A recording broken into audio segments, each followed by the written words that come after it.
Et salut à tous, on se retrouve aujourd'hui pour une petite vidéo conseil. Si vous êtes un artiste ou un groupe et que vous comptez aller en studio, il y a quelques petites choses à faire ou à savoir pour tirer le meilleur de votre session. J'ai déjà enregistré pas mal de groupes ou d'artistes seuls, et il y a une assez grande différence de résultats entre ceux qui sont préparés et ceux qui ne le sont pas. Du coup, je vous partage mes conseils qui découlent de mon expérience.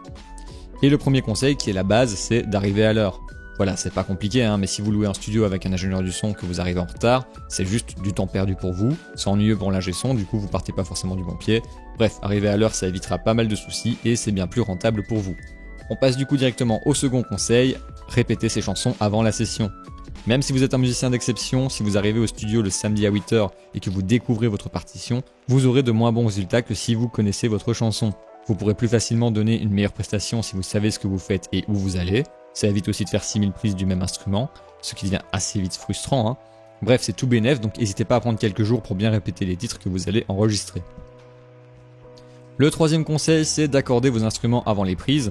Ce conseil, il est plus orienté pour les groupes ou les musiciens, mais il y a aussi des exercices qui peuvent aider certains chanteurs à chanter juste plus facilement. Donc si c'est le cas, n'hésitez pas à prendre 5 minutes pour faire vos exercices. Et pour les musiciens, tout ce qui est instruments à cordes doivent passer par un petit tuning avant le rec, histoire d'avoir un rendu propre.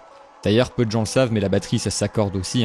Il y a des outils pour ça et vous verrez que le son est bien meilleur quand les pauses sont accordées correctement.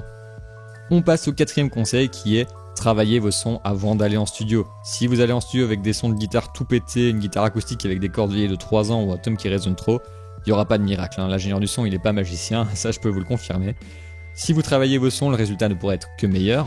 D'ailleurs, travaillez vos sons de façon à tendre vers les sons de vos influences ou là où vous voulez aller. Si vous souhaitez un son de guitare à la Metallica et que vous arrivez avec une Fender Stratocaster et un ampli Vox AC30, je vais pas vous mentir, ça va être plutôt compliqué. Et là, j'ai perdu tous ceux qui sont pas guitaristes, du coup je passe au conseil suivant qui est soyez coopératif avec l'ingénieur du son. Il va passer pas mal de temps à essayer de vous mettre à l'aise en faisant les meilleures prises de son possibles, à vous mettre au bon endroit, à faire un bon réseau casque qui vous convient pour que vous donniez le meilleur de vous-même. Donc essayez d'écouter un minimum ce qu'il vous demande. Souvent, il sait ce qu'il doit faire pour arriver au résultat que vous lui avez demandé. Donc s'il vous donne un conseil, essayez de le prendre un minimum en compte. Et je vous rajoute un conseil bonus qui n'est pas 100% obligatoire mais qui peut être utile dans la plupart des cas. Apprenez à jouer au métronome, ça permettra d'être calé plus rapidement et ça c'est cool, ça permet de faire moins d'éditions en post-prod. Après il y a toujours moyen d'être calé sans métronome mais c'est souvent plus facile de jouer avec, donc à vous de voir ça. Et voilà, c'était mes conseils pour tirer le meilleur de votre session studio, j'espère que ça vous sera utile. Si ça vous a plu, abonnez-vous, évidemment. Sur ce, je vous souhaite un bon appétit et salut!